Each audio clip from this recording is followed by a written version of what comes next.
intencionalidad que tienen esos estudios. Lo que quiero decir es que los think tanks no son instituciones neutras. Miren, les vamos a poner enseguida cuáles son los patrocinadores de estos think tanks. Miren, aquí, por ejemplo, estos son los donadores de Brookings Institution. Son gobiernos extranjeros, empresas. Están, por ejemplo, Japón, Noruega, países de distintas partes del mundo son donadores de fondos para Brookings Institution, pero también es un importante donante de Brookings Institution el gobierno de Estados Unidos, a que le interesa empujar su agenda en múltiples frentes. Miren, por ejemplo, aquí está este es otro think tank que se llama el Centro de Estudios Internacionales Estratégicos, CIS se conoce. Y aquí la lista de los gobiernos que financian a este think tank son China, Alemania, Japón, Corea, el Principado de Liechtenstein, la República de Lituania, Noruega, la OTAN, Saudi Arabia, Singapur, Taiwán, los Emiratos Árabes Unidos, el Reino Unido, los Estados Unidos de Norteamérica y la República de Vietnam. Una cosa interesante en el caso del Centro de Estudios Estratégicos Internacionales de Estados Unidos. Sus principales donantes son las industrias petroleras de Estados Unidos y Canadá. A ver la siguiente lista. Miren, este es el Consejo Atlántico, para que vean cuáles son los gobiernos que financian al Consejo Atlántico. Lo financian Canadá, la Comisión Europea, Hungría, Luxemburgo, el Reino de Bahrein, Suecia, Estonia, Georgia, Latvia, Lituania, Macedonia, Montenegro, Singapur, el Estado de Kuwait, la Oficina de Taipei, la República Checa, la República Eslovaca, los Emiratos Árabes Unidos y el Reino Unido y el norte de Irlanda. La siguiente, a ver si lo tenemos. Fíjense, esto habla de cómo los think tanks funcionan. Dice aquí, de qué manera la política exterior de Estados Unidos se refleja en los estudios del think tank y el ambiente en que se desarrollan las investigaciones. Dice, un think tank o un instituto de políticas es una organización, un instituto, una corporación o un grupo que conduce investigaciones y entra en acción en defensa de varias políticas públicas. Muchos creen que los think tanks son organizaciones no, ¿cómo se llama? Organizaciones no profit, ¿cómo se llama? Es decir, que son organizaciones sin lucro, eso.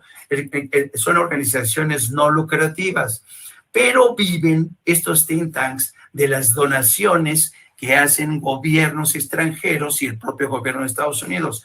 Miren, acá abajo dice evolución de los think tanks en el manejo de la política de Estados Unidos. Dice, la organización de los primeros think tanks y su incidencia en la política exterior de Estados Unidos se creó a partir de, y miren aquí está, dice, hay muchos ejemplos de cómo la política exterior de Estados Unidos tiene que ver con los think tanks.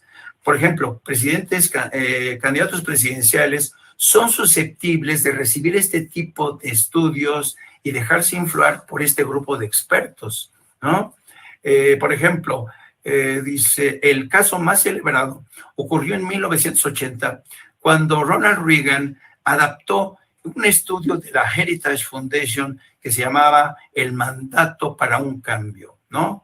Y el estudio también sobre que también el Carnegie Endowment hizo para la administración Clinton. Es decir, estos think tanks lo que hacen son estudios, pero estudios que tienen un sesgo, una intencionalidad que tiene que ver con los intereses estratégicos de las agencias de Estados Unidos. Y aquí viene una lista de los think tanks más influyentes. En primer lugar está Brookings Institution.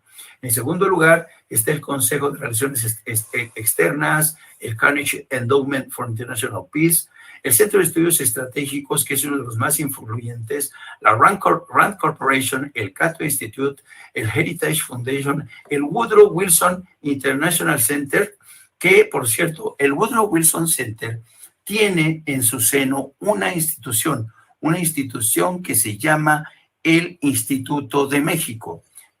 Bueno, y aquí ven toda la lista de estas instituciones que son las más influyentes, ¿no? Bueno, entonces, fíjense, hay think tanks como dice, esta es una leyenda que viene en el think tank de Brookings, dice, los think tanks informan tanto la política gubernamental como el análisis de los medios con su investigación, es decir, nutren la política gubernamental como los análisis en medios de comunicación, porque como instituciones sin fines de lucro se les considera independientes, pero algunas instituciones impulsan vigorosamente las agendas de sus donantes, actuando como cabilderos. Algunos académicos incluso usan sus puestos en los think tanks para promover el trabajo por el que se les paga por separado para las corporaciones. Entonces, estos think tanks no ocultan, se financian con fondos del Estado, en este caso de agencias de Estados Unidos, Brookings Institution, de la cual es colaboradora Wanda Feld Braun, elabora un estudio, y un estudio en qué dirección va en acusar al gobierno de México de no ser lo suficientemente eficaz en combatir el tráfico de estupefacientes o de opiáceos o de fentanilo. Si esta crítica de Wanda Feld Braun la juntamos con la decisión de la Suprema Corte, que esta misma semana impide que la Guardia Nacional esté bajo la égide de la defensa, vemos aquí ya la decisión de la Suprema Corte de debilitar, de tratar de dinamitar el proyecto de seguridad nacional que está detrás de la Guardia Nacional. ¿Con qué fin? Con el fin de ofrecerle a Estados Unidos la mejor oportunidad para seguir criticando a México, y esto con ayuda de la Suprema Corte y de miembros de la prensa como Reforma, el Universal, y de partidos políticos como el PAN. ¿Ven cómo se mueve la maquinaria? Bueno, pero para que vean una demostración más de cómo desde siempre los think tanks han estado al servicio de los gobiernos en turno, les voy a poner un ejemplo. Miren, no recuerdo bien el año, creo que fue en el 2011 por ahí, hizo una visita a Washington el entonces todopoderoso secretario de Seguridad, Genaro García Luna, y se presentó para presentar con bombos y platillos el éxito de su estrategia de seguridad. En esa presentación, Genaro García Luna viajó con una cohorte de periodistas, columnistas, viajaron con cajas rellenas de libros escritas en español y en inglés, para que en Estados Unidos dijeran, ¡wow! El gobierno de Felipe Calderón y este señor superpolicía Genaro García Luna es un chingón, ha podido con los carteles de la droga. Claro, hoy sabemos que todo eso era mentira. Pero fíjense bien cómo en esta presentación, en el Instituto de México, por cierto, el Instituto de México del Woodrow Wilson Center, ¿saben de quién recibía financiamiento? Del gobierno de México, sí. El Instituto de México del Centro Woodrow Wilson Center recibió financiamiento desde la época, creo que de Vicente Fox, Felipe Calderón, Enrique Peña Nieto y hasta ahí.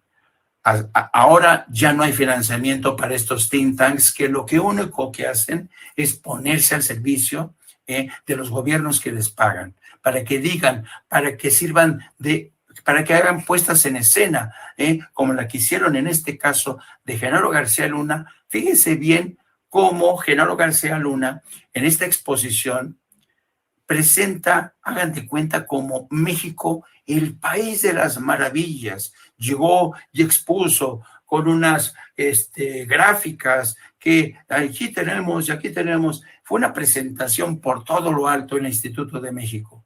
Al final de esta presentación, yo tuve la oportunidad de encarar al secretario de Seguridad para decirle, oiga, A mí se me hace que usted aquí como que está mintiendo, señor Genaro García Luna. Escuchen lo que pasó en este acto que pagó el gobierno de México para que Genaro García Luna y Felipe Calderón pudieran presumir del éxito de su estrategia de seguridad. Secretario, lo he escuchado atentamente, la verdad, y la verdad es que no he dejado de preguntarme cómo explica usted este aparente divorcio entre la percepción que hay entre la opinión pública mexicana, porque aparentemente usted lo que ha presentado aquí es una receta para el éxito en términos de seguridad, pero entre la opinión pública, entre millones de mexicanos, hay la percepción generalizada que este ha sido una receta para el fracaso absoluto. ¿Cómo concilia esta doble percepción? ¿Cómo le explicaría usted a la opinión pública este divorcio que hay entre lo que usted explica y lo que muchos han experimentado? Sí. Okay. Bueno, gracias, Julio, gracias por tu pregunta. Bueno, a ver, es tu opinión y es muy respetable. Te voy a dar algunos argumentos importantes. Primero es que este estudio no es mi posición, son datos estadísticos internacionales. Experiencia de Nueva York, de Chicago, de Medellín, de Italia y la de México. Sin duda, y quiero reiterar la importancia, y además has mucho tu comentario, porque efectivamente la parte de percepción no solo tiene que ver con la eficiencia o no del programa, también está ligada con la actividad del crimen organizado que busca incidir en la percepción social para buscar que la autoridad no haga su parte y su responsabilidad para combatir el delito. Si tú observas, Julio, es impensable que en México hubiera una marcha donde la gente salga a marchar a pedir que no esté la autoridad combatiendo el delito. O es impensable que te encuentres mantas como si fuera una propaganda política pidiendo que no estén las fuerzas federales combatiendo secuestradores o delincuentes en una entidad. Entonces, sin duda, hay una conducción y además hay un mercado real. Basta decir que el mercado de drogas para el tema de consumo vale un poquito más, ahí me corrigen la cifra, pero está arriba de 60 mil millones de dólares. Entonces, sin duda, hay afectados en este proceso. Bueno, el tipo me dice Julio, confunde mi nombre, pero en el fondo yo le estaba diciendo, señor, usted vino aquí a hablarnos de un país Rosy, ¿no? Rosita, ¿no? Cuando todos sabemos que esta guerra contra el narco ha sido brutal, encarnizada, ha convertido a México en una fosa común. No, es que este estudio no es nuestro, son estadísticas internacionales. Bueno, así se manejaban, ¿eh? Y fíjense cómo actuaban. Utilizaban a estos think tanks para lavarle la imagen al gobierno de México, ¿no? Solo que algunos periodistas no nos prestábamos para ese tipo de espectáculos, de shows, ¿no? De campañas.